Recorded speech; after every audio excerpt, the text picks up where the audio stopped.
So dear students, आज हम बात करेंगे बेटा रिफ्रैक्शन ऑफ लाइट की। ठीक है, लाइट का सेकंड पार्ट होता है ये रिफ्रैक्शन ऑफ लाइट। पहले पार्ट में हम लोगों ने बात की थी रिफ्लेक्शन की, ये है रिफ्रैक्शन ऑफ लाइट। आज हम इसके फर्स्ट लेक्चर की बात करेंगे। बेसिकली रिफ्रैक्शन क्या होता है बेटा? रिफ्रैक्शन एक ऐसा फेनोमेना होता है जब एक ऑप्टिकल मीडियम से किसी दूसरे ऑप्टिकल मीडियम में लाइट जाती है तो वो अपने पाथ से डेविएट होती है, यानी कि बेंड हो जाती है ओरिजिनल पाथ से। तो अब एक optical medium to another optical medium का मतलब ऐसे हो जाता है कि दोनों ऑप्टिकल मीडियम्स की डेंसिटी में डिफरेंस आएगा, और डेंसिटी में डिफरेंस आने की वजह से लाइट की स्पीड में डिफरेंस आता है, और इसी स्पीड में डिफरेंस आने की वजह से ये लाइट अपने ओरिजिनल पाथ से हल्का सा बेंड आउट हो जाती है, डायरेक्शन चेंज कर देती है। ठीक है बेटा, that phenomena is called refraction. तो आइए समझते हैं व्हाट इज रिफ्रैक्शन बेटा। तो क्या रहा है देखिएगा, refraction, the refraction is the change in the direction of a wave passing from one medium to the another medium। जब वेव एक मीडियम से किसी दूसरे अनदर मीडियम, यानी कि लाइट वेव किसी एक मीडियम से दूसरे अनदर मीडियम में जाती है, तब वो अपनी डायरेक्शन को चेंज करती है। और या हम ये भी कह सकते हैं the refraction is the bending of the path a light when it is goes from one medium to the another medium, यानी कि लाइट अपने पाथ से बेंड हो जाए, हल्की सी मुड़ जाए, तो हम कह सकते हैं कि बॉडी एक मीडियम से जब लाइट एक मीडियम से दूसरे मीडियम में जा रही है तो हल्की सी बेंड हो जाती है। सो इसको हम कहते हैं बेटा रिफ्रैक्शन। देखिएगा बेटा, यहां कह रहा है दो अलग अलग मीडियम लिए गए हैं। पहला मीडियम है एयर, तो एयर येलो कलर का मीडियम है। उसके बाद है ग्लास, जो कि स्काई ब्लू टाइप का मीडियम है। इन दोनों मीडियम में देखिए किस तरीके से आता है अंतर। देखिएगा, ये इंसिडेंट रे मीडियम एयर के मीडियम से आ रही है, ये एयर से आ रही है, ये एक इंसिडेंट रे है। अब जैसे ही ये दूसरे मीडियम में इंटर करना चाहेगी तो इस पॉइंट से दिस पॉइंट पर मीडियम वन, यानी कि एयर का मीडियम एंड होगा और दूसरा मीडियम स्टार्ट होगा। तो इस पॉइंट पर पहले हम एक नॉर्मल बनाते हैं, ठीक है। और अब हम इसके ओरिजिनल पाथ, इंसिडेंट रे के ओरिजिनल पाथ को देखेंगे। तो इंसिडेंट रे का ओरिजिनल पाथ कुछ ऐसे जाना था, बट वो थोड़ा सा डेविएट हो गया। उसका ये एंगल क्या हो गया, डेविएशन का एंगल हो जाता है। तो ये थोड़ा सा डेविएट हो गया और इस तरीके से गया, यानी कि लाइट रे अपने ओरिजिनल पाथ पे नहीं जाके हल्का सा बेंड आउट होके जाती है। कब? जब वो किसी एक ऑप्टिकल मीडियम से दूसरे ऑप्टिकल मीडियम में जाती है, तो वो अपने रास्ते, अपने ओरिजिनल डायरेक्शन से हल्का सा डेविएट, डायरेक्शन को चेंज करती है। और इसी फेनोमेना को बेटा हम लोग कहते हैं रिफ्रैक्शन। Is that clear?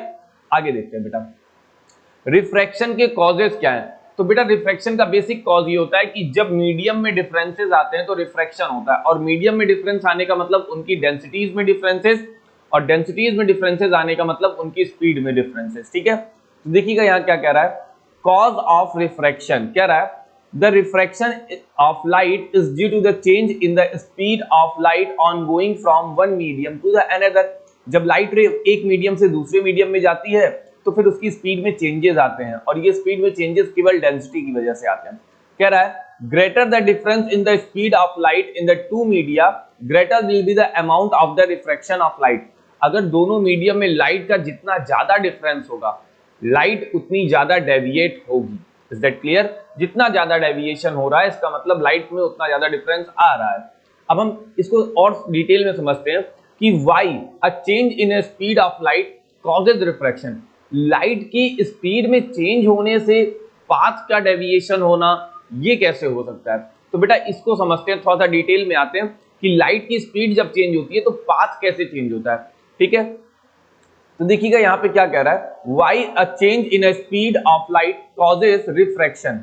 कह रहा है the fact that the speed of light wave on one side of a beam of light changes a little before the changes in the speed of light wave to its other side। आगे कह रहा है causes a change in the direction of light। ठीक है, अब इसको थोड़ा सा मैं डिटेल में समझाता हूं, समझिएगा। देखिए, जब लाइट रे ट्रेवल करती है तो मान लीजिए बीम ऑफ लाइट रे आ रही है, तो लाइट रे छोटे छोटे लाइट रेस आती हैं। ठीक है, तो हमारे पास आपको यहाँ फिगर दिख रहा होगा, हमारे पास ये जितनी हॉरिजॉन्टल ये लाइंस जो दिख रही है, ये सब लाइट वेव्स की लाइन है। ये बीम ऑफ लाइट आ रही है और ये सब लाइट वेव्स की क्या है, लाइंस है। तो ये मान लीजिए ये ऑब्लिकली आ रही है, किसी पर्टिकुलर एंगल पर आ रही है। तो ये लाइट वेव्स हैं, देख रहे हैं, तो लाइट वेव यहां से यहां तक इस तरीके से आ रही है। ठीक है, तो इस तरीके से लाइट वेव आ रही है हमारी। तो अब होता क्या बेटा, जब ये ऑब्लिकली आते हैं तो इनके साथ होता क्या कि इनका ये पोर्शन ये पोर्शन अगर आप देखेंगे तो पहले यहां पर स्ट्राइक कर रहा है, लेकिन इसका अदर पोर्शन अभी सरफेस पे स्ट्राइक नहीं कर रहा है। यानी कि ये पोर्शन अपने मीडियम को चेंज करने के लिए स्टार्ट है, बट ये पोर्शन अभी मीडियम को चेंज नहीं कर सकता है। ठीक है, तो इस तरीके से लाइट वेव का पता चलता है एक साइड, लाइट वेव की एक साइड अभी मीडियम को अपने आप को चेंज कर सकती है, स्पीड को चेंज कर सकती है, लेकिन दूसरी पोजीशन स्पीड को नहीं चेंज कर सकती। ठीक है, अगर दूसरी पोजीशन स्पीड को चेंज नहीं कर सकती और इनको जानना है सिमिलरली, तो ये क्या करते हैं, अपनी स्पीड को थोड़ा सा स्लो डाउन करते हुए बेंड हो जाते हैं। अगर ये स्पीड को स्लो डाउन करते हुए बेंड नहीं होंगे तो पता चलेगा कि लाइट वेव्स डिफरेंसेस आ जाएंगे और वो प्रॉपर होगा नहीं, यानी कि वो फेनोमेना एग्जिस्ट ही नहीं करेगा, पॉसिबल ही नहीं है। तो यहां पर लाइट रे जब आती है, जब ये हल्का सा और एंटर करती है तो ये हल्का सा बेंड होने लगती है। ठीक है, अगर आपको यहां दिखाई देगा ये हल्का सा बेंड हुई, अभी बाकी की लाइट रेज यहां है, ये और इंटर आई और बेंड हुई और बाकी की लाइट रेज यहां है, और इंटर आई और बेंड हुई, बाकी की लाइट रेज यहां है। इस तरीके से करते करते ये इस पोजीशन तक पहुंची। तो लाइट रे जब यहां तक आ गई तो बाकी की लाइट रे इतनी सी बची, और ये भी जब यहां आ गई तो हम देखेंगे कि ये नीचे वाली लाइन देखो सारी लाइंस के पैरेलल आ गई। तो अब इस तरीके से ये स्पीड को चेंज करती हैं जब, तो अपने डायरेक्शन को भी चेंज कर लेती हैं, क्योंकि इनको जाना सिमिलरली है। तो इस तरीके से लाइट वेव्स जब एक मीडियम से किसी दूसरे ऑप्टिकल मीडियम में आती है तो कॉज ऑफ दिस स्पीड वो अपनी डायरेक्शन को चेंज करती है, क्योंकि यहाँ पर लाइट की स्पीड ज्यादा फास्ट थी और यहाँ पर लाइट की स्पीड थोड़ी स्लो हो गई, और स्लो होने की वजह से इनकी डायरेक्शन में चेंज आ जाता है। अब देखिए यहाँ पर लाइट रे आई तो इस पोजीशन पे देखिए लाइट रे बहुत आराम से आई, लेकिन अब इसका ये पोर्शन यानी कि दिस साइड का पोर्शन पहले बाहर आ गया, तब ये हल्का सा और बेंड हो गया, यानी कि अब दूसरी डायरेक्शन में बेंडिंग हो रही है यहाँ पर, लेकिन बाकी की लाइट रेज यहाँ है। तो ऐसे करते करते हर पॉइंट पर जब लाइट रे यहाँ पर आई तो अभी थोड़ा सा पार्ट इसका ग्लास स्लैब के अंदर है तो वो टर्न, अब यहाँ पर जब आती है लाइट तो देखेंगे सारी लाइट रे एक दूसरे के पैरेलल हो जाती है। तो इस तरीके से जब स्पीड में चेंजेस आते हैं बेटा, तो लाइट रे में जब स्पीड में चेंजेस आते हैं तो इसका मतलब जो लाइट रे है, ठीक है, वो एक मीडियम से दूसरे मीडियम में ट्रेवल करते टाइम क्या करती है बेटा, रिफ्रैक्ट हो जाती है, बेंड हो जाती है। Is that clear? ओके, आगे देखते हैं। अब देखिएगा यहाँ पे कह रहा है मीडियम क्या होता है, इसको समझते हैं। कह रहा है a medium in which the speed of light is known as the optically rarer medium. A medium in which the speed of light is less is known as the optically denser medium। बेटा ये जो statement यहाँ लिखे गए हैं ये कंपैरिजनली लिखे गए हैं, यानी कि एक मीडियम का दूसरे मीडियम से जब हम कंपेयर करते हैं तो जिस मीडियम में स्पीड ऑफ लाइट ज्यादा होती है, जिस मीडियम में स्पीड ऑफ लाइट ज्यादा होती है उस मीडियम को हम लोग रेयरर मीडियम बोलते हैं। ठीक है, रेयरर मतलब डेंसिटी लो है और स्पीड ऑफ लाइट ज्यादा है, बट कंपैरिजनली जिस मीडियम की डेंसिटी हाई हो जाती है, यानी कि जिसमें स्पीड ऑफ लाइट पहले के कंपैरिजन में लेस हो जाती है, पहले मीडियम के कंपैरिजन में दूसरे मीडियम में अगर स्पीड ऑफ लाइट लेस है तो वो मीडियम डेंसर मीडियम कहलाता है। बेटा क्या कहलाएगा? डेंसर मीडियम कहलाएगा। ठीक है, तो इसका मतलब अगर मैं इस फिगर की बात करूं तो यहाँ पर जो एयर है बेटा ये एक रेयरर मीडियम है, और यहाँ पर जो ग्लास है बेटा ये एक डेंसर मीडियम कहलाएगा, क्योंकि एयर की डेंसिटी ग्लास से कम होती है और कहीं ना कहीं एयर में लाइट की स्पीड ज्यादा होती है और ग्लास में कम होती है। ओके बेटा, आगे देखते हैं। कह रहा है refraction of light when the light goes from one rare medium to the another medium.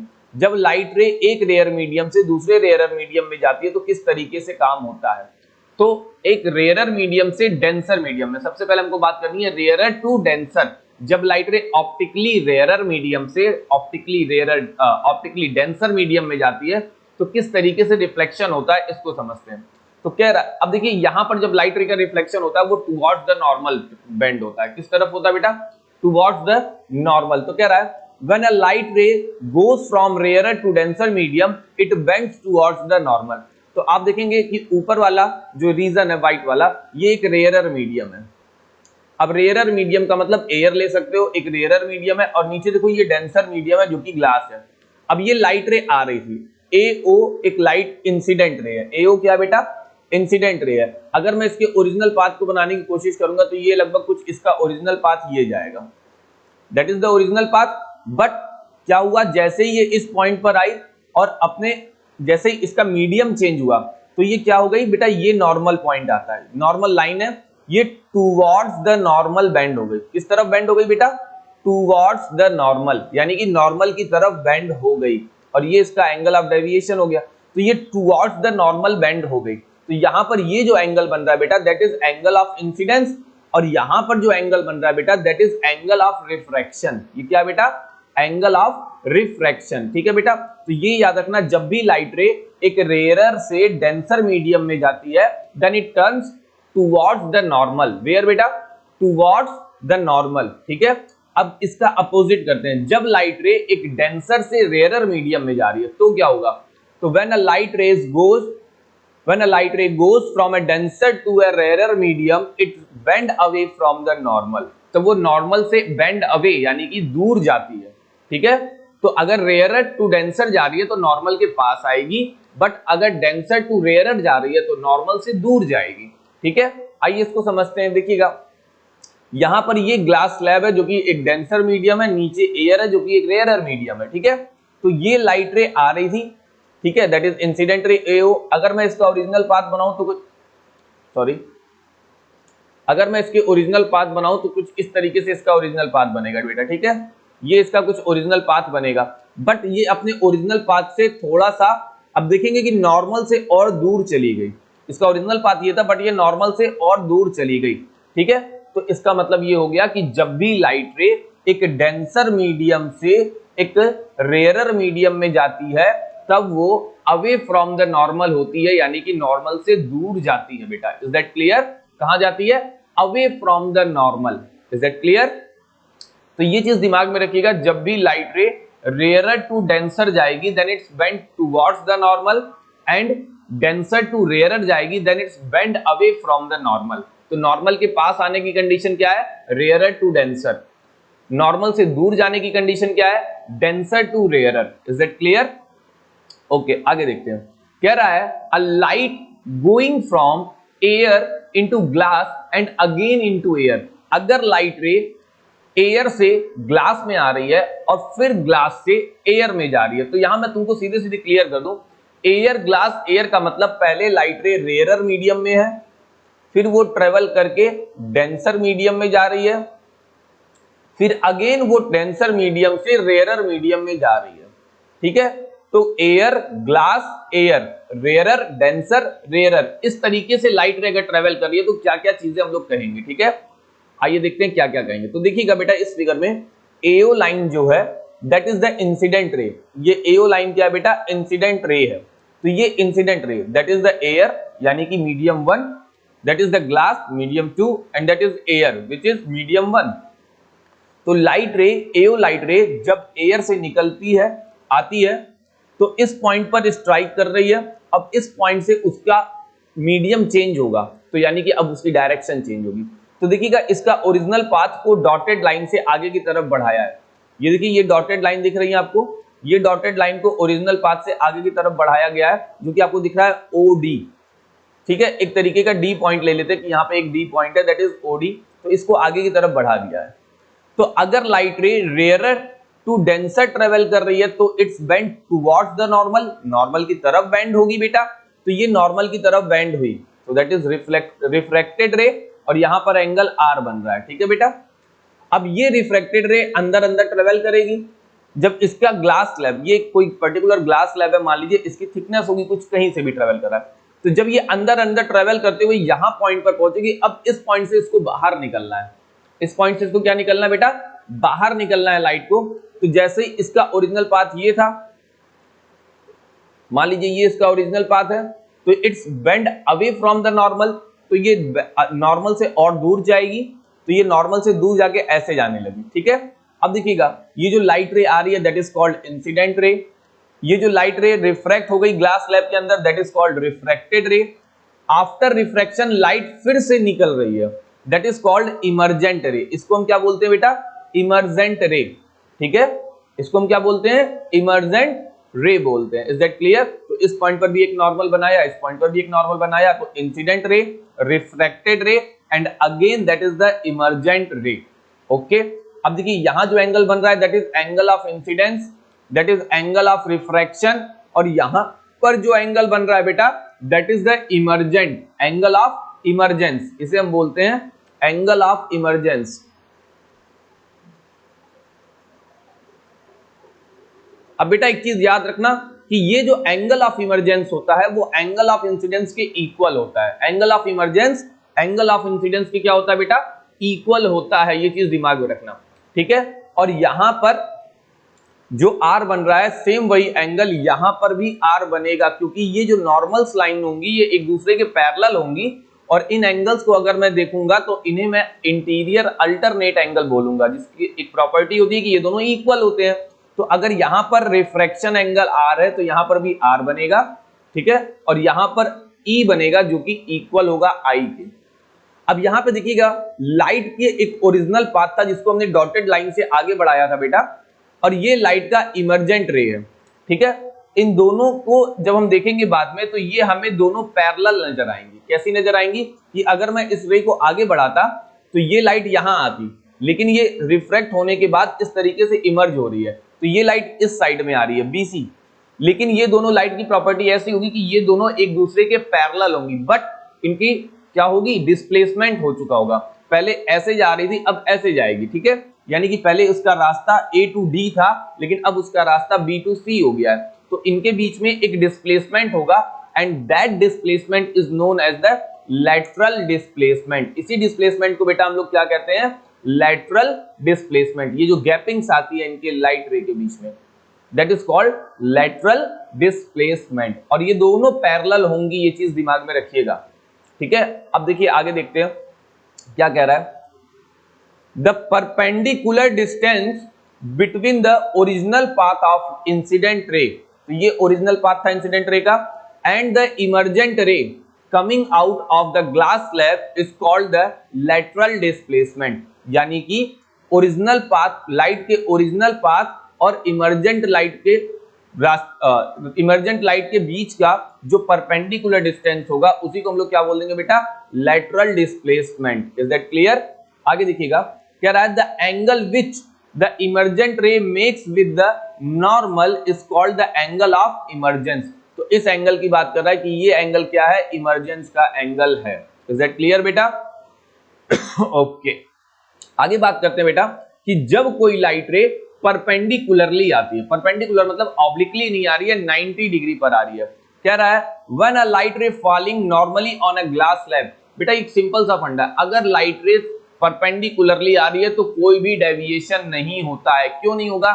क्योंकि जब लाइट रे परपेंडिकुलर आएगी तो उसकी वेव, उसके एक साइड की वेव या दूसरे साइड की वेव पहले या बाद में स्ट्राइक नहीं करेंगी, दोनों एट अ टाइम स्ट्राइक करेंगी और वो दूसरे मीडियम में जाएंगी तो एक साथ ही जाएंगी, इसलिए कोई डेविएशन नहीं होगा। ठीक है बेटा, देखिएगा कह रहा है if the incident ray falls normally to the surface of glass slab then there is no bending of the ray of light, it is goes straight। अब इस फिगर को समझिएगा, तो आपको दिख रहा है यहां एक लाइट रे आ रही है AO जो कि 90 डिग्री के एंगल पर है। अब इसी देखो सरफेस के परपेंडिकुलर नॉर्मल भी होता है, तो ये हमारा नॉर्मल की लाइन भी है और यहीं से इंसिडेंट रे आ रही है। तो जैसे ही ये दूसरे मीडियम में आएगी तो हमें कोई भी डेविएशन देखने को नहीं मिलेगा। क्यों नहीं मिलेगा? क्योंकि लाइट नॉर्मली आ रही है तो कोई भी डेविएशन नहीं मिलेगा। इसको हम लोग अभी डिटेल में और समझते हैं। और इसमें से आगे जब ये दूसरे मतलब फिर से एयर में जाएगी तो भी कोई डेविएशन नहीं मिलेगा। यानी कि अगर लाइट रे मीडियम से परपेंडिकुलरली आ रही है तो उसमें कोई भी डेविएशन नहीं होगा। ठीक है, अब हम लोग थोड़ा सा इस बेस पे इसको समझते हैं। देखिएगा तो आपको दिख रही है ये सब लाइट बीम्स हैं, यहाँ पर लाइट वेव्स आपको दिख रही हैं। तो ये देखिएगा एक लाइट वेव ये है। अब जब ये इस सरफेस पे स्ट्राइक करती हैं तो सिमिलरली स्ट्राइक करती हैं, यानी कि इसका ये साइड और इस वेव का ये साइड, दोनों साइड्स एट ए टाइम एक दूसरे एकदम सेम टाइम पर एक मीडियम से दूसरे मीडियम में इंटर करने को रेडी होते हैं। तो अगर एट अ सेम टाइम है तो एक साइड या दूसरे साइड की स्पीड में चेंजेस नहीं है, तो ये एक साथ क्या करते हैं, एक साथ दूसरे मीडियम में एंटर करते हैं। तो इनके स्पीड में जो चेंजेस आता है वो तो अलग की चीज है, लेकिन इनको वेट नहीं करना पड़ता। मतलब लाइट वेव्स की एक साइड और दूसरी साइड में स्पीड में कोई डिफरेंस नहीं आता, दोनों बदलेंगे तो एक साथ बदलेंगे। इस वजह से यहां पर कोई भी बेंडिंग नहीं हो पाती है बेटा। ठीक है, तो इस तरीके से यहां पर कोई भी बेंडिंग नहीं होगी। तो जब भी लाइट रे परपेंडिकुलर आएगी तो देयर इज नो बेंडिंग, यानी कि कोई भी डिस्प्लेसमेंट नहीं होगा और लाइट रे परपेंडिकुलरली पास करेगी। इज दैट क्लियर बेटा? तो ये था बेटा हमारा पहला लेक्चर। इस लेक्चर में हम लोगों ने बात की सबसे पहले बेटा रिफ्रैक्शन की। रिफ्रैक्शन क्या है, कॉजेस क्या है इसके, कि किस तरीके से स्पीड के चेंज से रिफ्रैक्शन होता है। उसके बाद हम लोगों ने बात की कि जब लाइट एक rarer medium to denser medium light travel करती है तो टुवर्ड्स द नॉर्मल क्या करती है, बेंड होती है। और जब लाइट रे डेंसर टू रेयरर ट्रेवल करती है तब वो अवे फ्रॉम द नॉर्मल जाती है। अगर कोई लाइट रे एक पर्टिकुलर मीडियम से यानी कि rarer to denser and denser to rarer आ रही है, ये चीज denser to rarer and again denser में भी फॉलो होगा। उनके मीडियम्स में एक क्या होगा, डिफरेंस आएगा, उनके पाथ में एक डिस्प्लेसमेंट आएगा ओरिजिनल रे और उसकी जो लास्ट रे इमर्जेंट रे में होगा उसके बीच में एक पर्टिकुलर डिस्प्लेसमेंट आएगा। That displacement is known as the lateral displacement. इसके बाद अगर लाइट रे नॉर्मली आती है तो वो सेम तरीके से पास करेगी, कोई भी डेविएशन नहीं होगा। सो दैट इज बेटा आवर फर्स्ट लेक्चर। इसके नेक्स्ट लेक्चर में हम लोग बाकी की चीजें देखेंगे। आई होप आपको ये लेक्चर समझ में आया होगा। Okay, bye bye.